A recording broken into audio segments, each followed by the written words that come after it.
Hello students, welcome back to my channel. मैं माया करड़े फिर एक नई वीडियो के साथ। आज हम बात करने वाले हैं अप्रकाशिक अभिक्रिया के बारे में। अप्रकाशिक अभिक्रिया पार्ट 7 में आज हम क्लियर करेंगे C3 साइकिल क्या होती है। इसके बारे में मैं आज इस वीडियो में आपको बताने वाली हूँ। तो सबसे पहले सामान्य परिचय। अप्रकाशिक अभिक्रिया, जैसा कि नाम से ही क्लियर हो रहा है, अप्रकाशिक अभिक्रिया वह अभिक्रिया होती है जिसमें जो है प्रकाश की आवश्यकता नहीं होती, यानी अंधेरे में संपन्न होने वाली अभिक्रिया अप्रकाशिक अभिक्रिया। लाइट रिएक्शन नहीं है ये अप्रकाशिक अभिक्रिया, यानी कि जो है डार्क रिएक्शन। इसकी खोज की थी ब्लैकमैन ने 1905 में। ब्लैकमैन रिएक्शन भी इसको कहा जाता है। कहाँ संपन्न होती है? ये क्लोरोप्लास्ट का जो स्ट्रोमा रीजन होता है वहां संपन्न होती है। कहाँ संपन्न होती है? क्लोरोप्लास्ट के स्ट्रोमा रीजन में ये संपन्न होती है। इस डार्क रिएक्शन में होता क्या है? ये सभी ग्रीन प्लांट्स में फोटोसिंथेसिस करने वाले प्लांट्स के अंदर यह अभिक्रिया संपन्न होती है। CO2 जो वातावरण की जो CO2 है उसका रिडक्शन होता है कार्बोहाइड्रेट्स में।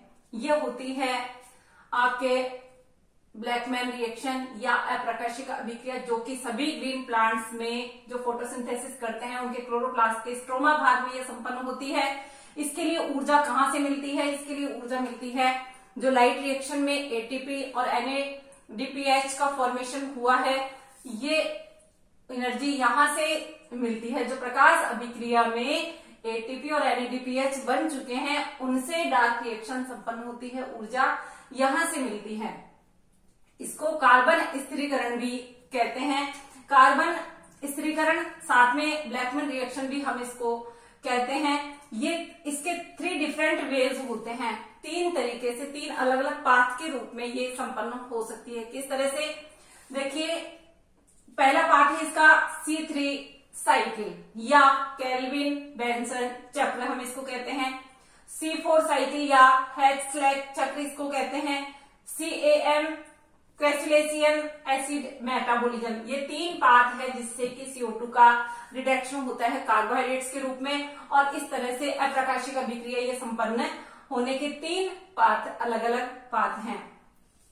आज का वीडियो है आपका C3 साइकिल में, तो आप इसको नोट कर लीजिए। C3 साइकिल मैं आपको इस वीडियो में समझाने वाली हूं।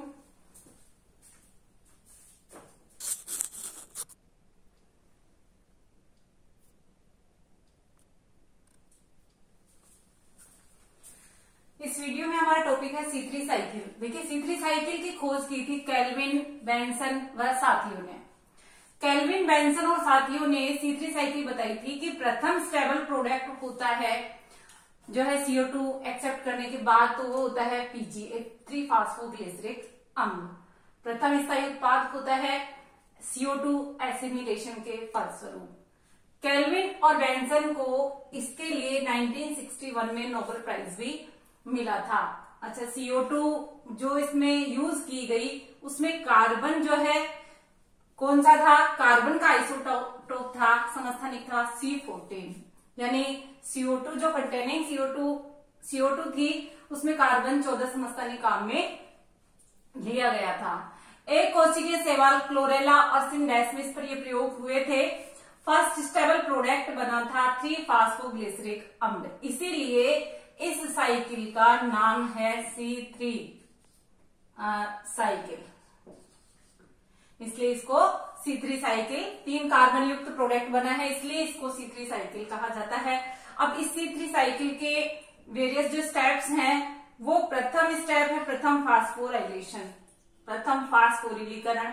फर्स्ट स्टेप है इसमें राइबुलोज मोनोफास्फेट का फास्फोराइलेशन होता है और राइबुलोज मोनोफास्फेट से राइबुलोज बाइफास्फेट का फॉर्मेशन होता है। पहले वैज्ञानिकों के पास यही चीज क्लियर नहीं थी कि CO2 को एक्सेप्ट करने वाला कौन सा यहाँ पर यौगिक है, किस तरह का जो है यहाँ पे एक्सेप्टर कौन है। तो राइबुलोज मोनोफास्फेट का ये फास्फोराइलेशन से बना हुआ 6 राइबुलोज 1,5 बाइफास्फेट जो है CO2 को एक्सेप्ट करता है, और CO2 को एक्सेप्ट करता है राइबुलोज बाइफास्फेट। लेकिन इसका निर्माण कैसे होता है? इसका निर्माण होता है 6 राइबुलोज 5 मोनोफास्फेट के फास्फोपेंटाकाइनेज की उपस्थिति में 6 ATP का यूज होते हुए 6 RUBP, यानी कि 6 राइबुलोज मोनोफास्फेट का फॉर्मेशन, और यही CO2 को सबसे पहले ग्रहण करता है, यही CO2 को सबसे पहले एक्सेप्ट करता है। तो फर्स्ट स्टेप हो गया प्रथम फास्फोरिलीकरण। आप इसको नोट कर लीजिए ताकि इसके आगे के स्टेप्स मैं आपको क्लियर करूं।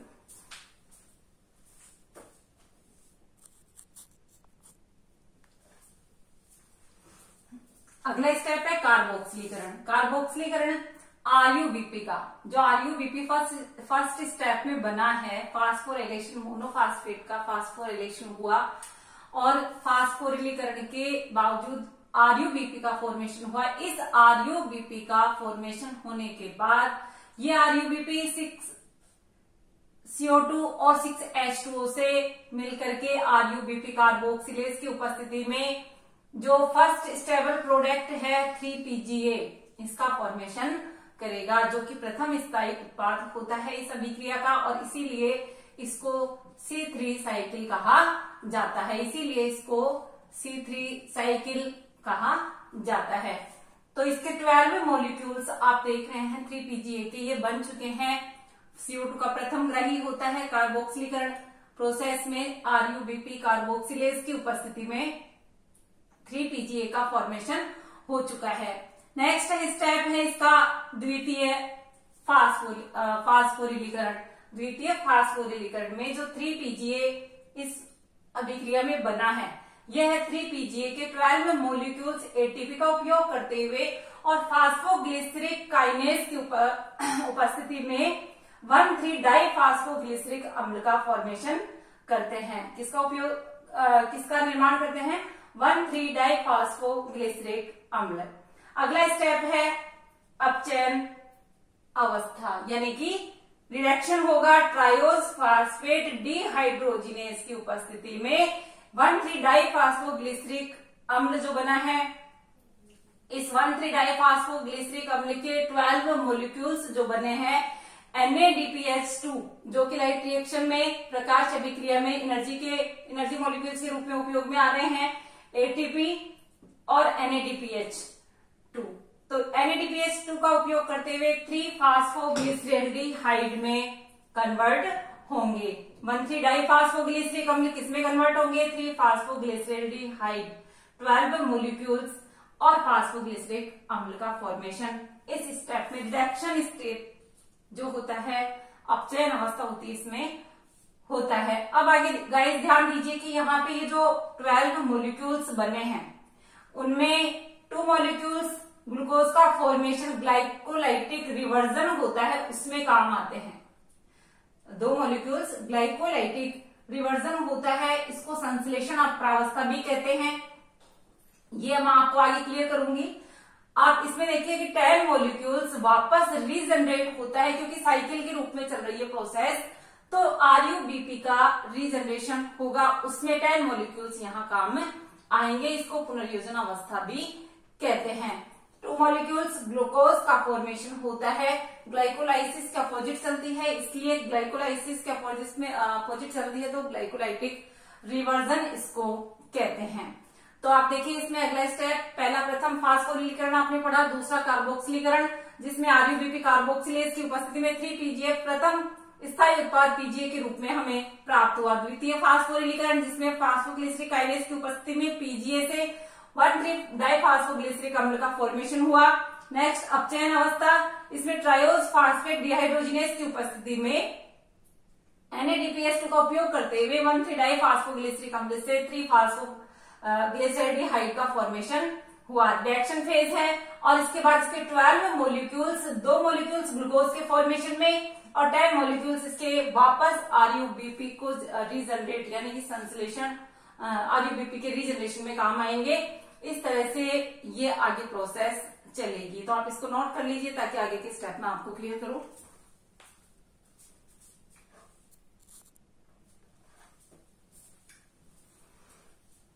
चलिए आप इसको देखिए केल्विन मेल्सन चक्र को, कि किस तरह से हमने वेरियस स्टेप्स को हम क्लियर करेंगे। यहाँ पे कैसे क्लियर किया आपने? फर्स्ट स्टेप में पढ़ा फास्फोरिलीकरण। फास्फोरिलीकरण की जो प्रोसेस हुई उसमें राइबुलोज मोनोफास्फेट से राइबुलोज 1,5-बाइफास्फेट के 6 मॉलिक्यूल्स का फॉर्मेशन हुआ। 6 अणु राइबुलोज 5 मोनोफास्फेट से 6 अणु राइबुलोज 1,5 बाइफास्फेट का निर्माण हुआ। फर्स्ट स्टेप में फास्फोरिलीकरण के द्वारा 6 एटीपी से 6 एडीपी में कन्वर्ट हुए यहाँ पे मॉलिक्यूल्स और एनर्जी का उपयोग हुआ। अब जो फर्स्ट स्टेप केल्विन बेंसन का था, इसमें आप जो फर्स्ट स्टेबल प्रोडक्ट बना वो किस तरह से बना, देखिए कार्बोक्सिलीकरण की प्रोसेस होगी किसमें, सबसे पहले राइबुलोज 1,5 बाइफास्फेट CO2 को एक्सेप्ट करेंगे और 6 CO2 और 6 H2O के साथ में जो पहला स्थायी उत्पाद है फास्फोग्लिसरिक अम्ल के 12 मॉलिक्यूल्स, यहां पर 6 अणु CO2 और 6 अणु राइबुलोज 1,5 बाइफास्फेट के मिलकर के 12 अणु फास्फोग्लिसरिक अम्ल का फॉर्मेशन करेंगे। इस तरह से फर्स्ट स्टेबल ये जो है प्रोडक्ट बना है आपका फास्फोग्लिसरिक अम्ल, जो 3 कार्बन युक्त होता है, इसीलिए इसको C3 साइकिल या केल्विन बेंसन साइकिल हम इसको कहते हैं। इसके आगे वाला स्टेप है देखिए फास्फोराइलेशन। अगेन फास्फोराइलेशन की प्रोसेस होगी जिससे कि 12 एटीपी से 12 एडीपी का फॉर्मेशन, यानी कि एनर्जी यूज हुई एटीपी के रूप में, और 1,3 डाइफास्फोग्लिसरिक अम्ल का फॉर्मेशन हुआ और 12 अणु यहाँ पर फास्फोराइलेशन की प्रोसेस में बने हैं। इसके बाद अगला स्टेप है रिडक्शन प्रावस्था या रिडक्शन फेज। देखिए रिडक्शन फेज में जो 1,3 डाइफास्फोग्लिसरिक अम्ल है उसमें रिडक्शन होगा और यूज होगा एनर्जी का NADPH के रूप में, NADPH के रूप में यूज होगा और अपने पास प्रोडक्ट बनेगा 3-फास्फोग्लिसरैल्डिहाइड। 3-फास्फोग्लिसरैल्डिहाइड के 12 मॉलिक्यूल्स यहां बनेंगे, लेकिन ये 12 मॉलिक्यूल्स में से 2 मॉलिक्यूल 3-फास्फोग्लिसरैल्डिहाइड से ग्लूकोज फॉर्मेशन होगा, सुक्रोज फॉर्मेशन होगा और इसके बाद ये अगेन स्टार्च में कन्वर्ट हो जाएंगे। इसी को ग्लाइकोलाइटिक रिवर्जन कहते हैं।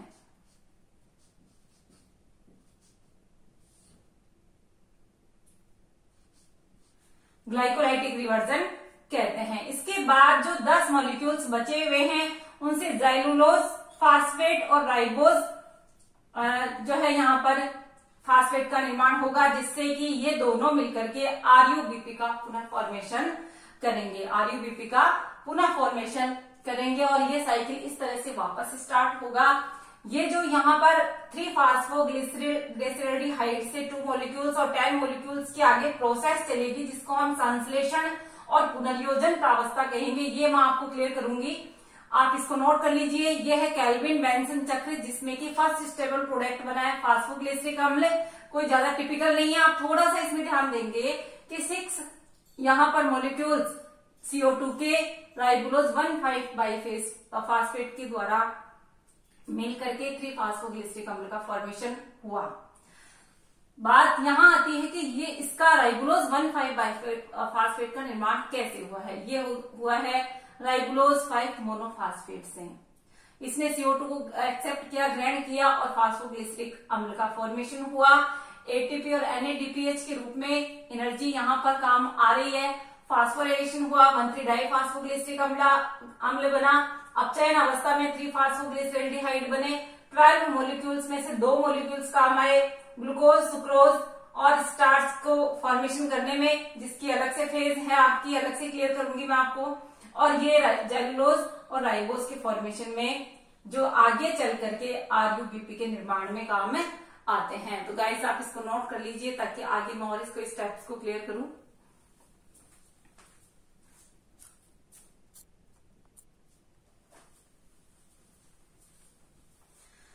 जैसा कि मैंने आपको बताया कि शुगर का निर्माण होता है केल्विन बेंसन साइकिल में, जो लास्ट में 2 मॉलिक्यूल्स जो PGL के हैं उनसे, और 10 मॉलिक्यूल्स है उनसे वापस से पुनर्योजन अवस्था आती है और RUBP का फॉर्मेशन होता है।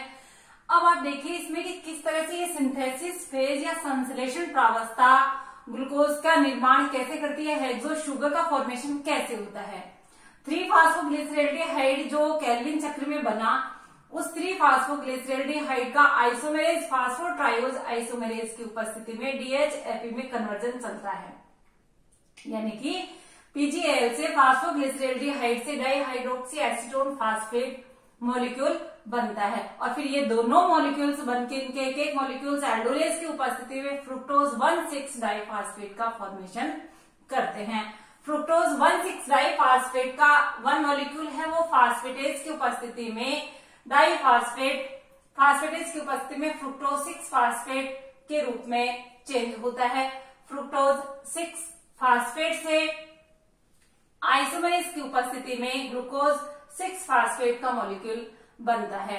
इसके बाद आइसोमेरेज की उपस्थिति में ग्लूकोज 6 फास्फेट से जल जुड़ करके यहाँ पे जल ऐड होगा। जल की उपस्थिति में आइसोमेरेज की उपस्थिति में ग्लूकोज का एक मॉलिक्यूल बनेगा, साथ में H3PO4 बनेगा।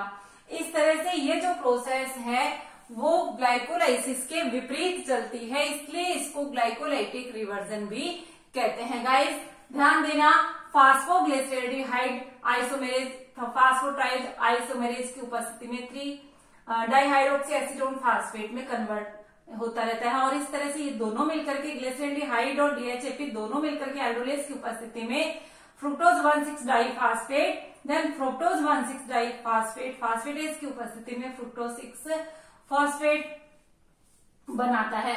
और ये जो प्रोसेस चल रही है फास्फोग्लिसरेल्डिहाइड के 2 मॉलिक्यूल्स जो हेक्सो शुगर में फॉर्मेशन होगा, संश्लेषण प्रावस्था इस तरह से इसकी चलेगी, जिससे कि फ्रुक्टोज 6 फास्फेट का ग्लूकोज 6 फास्फेट में और ग्लूकोज 6 फास्फेट जल के साथ आइसोमेरेज की उपस्थिति में ग्लूकोज का अणु बनाएगा।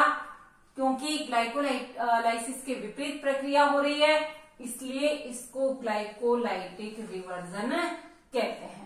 इस तरह से इस केल्विन बेंसन चक्र में जो हेक्सो शुगर का फॉर्मेशन हुआ है पीजीएल से 2 मॉलिक्यूल, जो 12 मॉलिक्यूल बन रहे थे उनमें से 2 मॉलिक्यूल्स इस तरह से संश्लेषण प्रावस्था और शुगर के फॉर्मेशन यहाँ पर करते हैं। बाकी जो 10 मॉलिक्यूल्स है वो 10 मॉलिक्यूल्स किस तरह से जाइलुलोज और राइबोज फास्फेट के द्वारा रीजनरेट करते हैं आरयूबीपी को, वो पुनः वापस पुनर्योजन अवस्था में आपको मैं आगे बताती हूँ। आप उसको क्लियर करिए, इसको नोट करिए।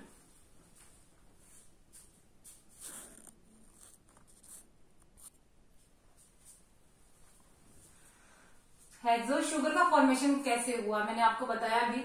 इसके बाद आप देखिए आरयूएमपी की पुनः उत्पत्ति कैसे हुई, यानी कि रिसाइकिल, यानी ये जो चक्र चलेगा आरयूएमपी से स्टार्ट हुआ था, आरयूएमपी से आरयूबीपी का फॉर्मेशन हुआ था, तो आरयूएमपी की पुनः उत्पत्ति कैसे हुई इसको आप देखिए। सबसे पहले डीएचएपी का फॉर्मेशन हुआ, पीजीएल से था, और पीजीएल फास्फोग्लिसरेल्डिहाइड के 4 अणु डीएचएपी डाइहाइड्रोक्सी एसीटोन फास्फेट का फॉर्मेशन करेंगे और पीजीएल से डीएचएपी का निर्माण होगा, आरयूएमपी की पुनर्उत्पत्ति।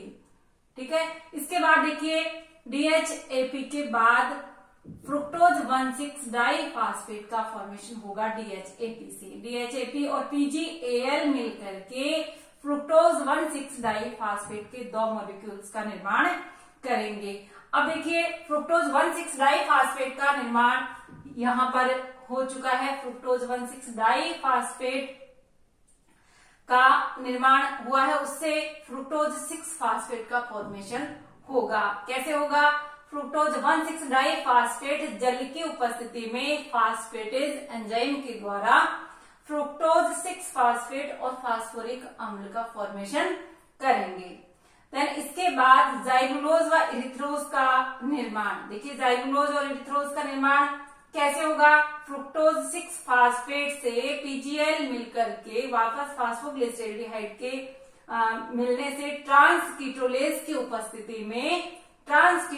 उपस्थिति में जाइलुलोज मोनोफास्फेट और इरिथ्रोज मोनोफास्फेट का फॉर्मेशन होगा। जाइलुलोज मोनोफास्फेट और इरिथ्रोज मोनोफास्फेट से जो है दोनों आगे सेम रिएक्शन चलेगी, सीडो हेप्टुलोज 1,7 डाइफॉस्फेट का फॉर्मेशन होगा। कैसे होगा?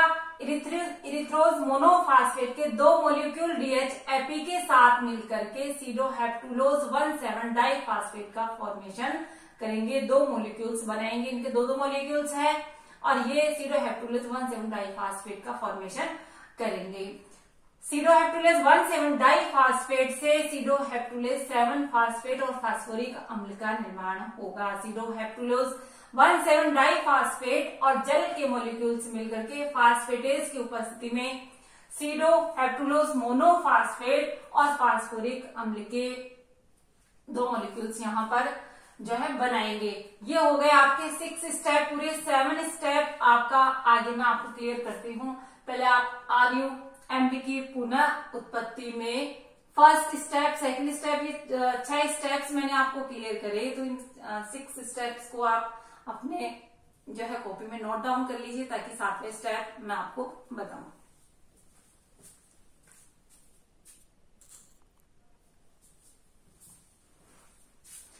चलिए आगे चलते हैं 7वें स्टेप में। 7वें स्टेप में राइबुलोज 5 फास्फेट और जाइलुलोज 5 फास्फेट का निर्माण होगा। कैसे होगा? सीडोहेप्टुलेज मोनोफास्फेट के 2 मॉलिक्यूल्स और 3PGL के 2 मॉलिक्यूल्स मिलकर के ट्रांसकीटोलेज की उपस्थिति में राइबोज मोनोफास्फेट के 2 मॉलिक्यूल्स और जाइलोज मोनोफास्फेट के 2 मॉलिक्यूल्स बनाएंगे। ये हो गया आपका राइबुलोज 5 फास्फेट और जाइलोज 5 फास्फेट का फॉर्मेशन यहाँ पर मोनोफास्फेट से होगा। राइबोज मोनोफास्फेट का निर्माण, राइबोज मोनोफास्फेट का निर्माण होगा राइबोज मोनोफास्फेट से। राइबोज मोनोफास्फेट पेंटोकाइनेज की उपस्थिति में राइबुलोज मोनोफास्फेट के 4 मॉलिक्यूल्स बनाएंगे। इसी तरह से जाइलोज मोनोफास्फेट से भी फास्फोपेंटोकाइनेज की उपस्थिति में राइबुलोज मोनोफास्फेट के 4 मॉलिक्यूल्स का फॉर्मेशन होगा। इस तरह से ये जो है राइबुलोज मोनोफास्फेट से जो है RUBP की उत्पत्ति होगी और वापस चक्र जो है मोनोफास्फेट से डाइफास्फेट होकर के CO2 को एक्सेप्ट करके PGA के फॉर्मेशन में वापस साइकिल की स्टार्ट हो जाएगी। इस तरह से केल्विन और बेंसन ने ये C3 पाथ दिया था जिससे कि CO2 का रिडक्शन होकर के 3 कार्बन युक्त PGA का फॉर्मेशन, फास्फोग्लिसरिक एसिड का फॉर्मेशन होता है। और इसके लिए इनको नोबेल प्राइज भी मिला था 1961 में। ये जो रिएक्शन हो रही है ये क्लोरोप्लास्ट के स्ट्रोमा में संपन्न हो रही है। डार्क रिएक्शन है, लाइट रिएक्शन के द्वारा बने हुए जो NADPH2 और ATP जो है वो एनर्जी के रूप में इन स्टेप्स में काम आ रहे हैं। ग्लाइकोलाइटिक रिवर्जन भी इसमें हुआ। किस तरह से PGAL के द्वारा ग्लाइकोलाइटिक रिवर्जन हुआ, कैसे RUBP की पुनः उत्पत्ति हुई, ये भी मैंने आपको इसमें स्टेप में क्लियर किया है। इसलिए पिछले वीडियो को देखते हुए, लाइट रिएक्शन को देखते हुए, डार्क रिएक्शन जस्ट इसके आगे फोटोसिंथेसिस करने वाले सभी ग्रीन प्लांट्स के अंदर ये जो है चक्र आपको मिलेगा। तो गाइस देखिए इसको कि ये जो सारे स्टेप्स आपको मैंने क्लियर किए। अगर वीडियो को लाइक नहीं किया है तो लाइक करें, शेयर करें और इसके पीछे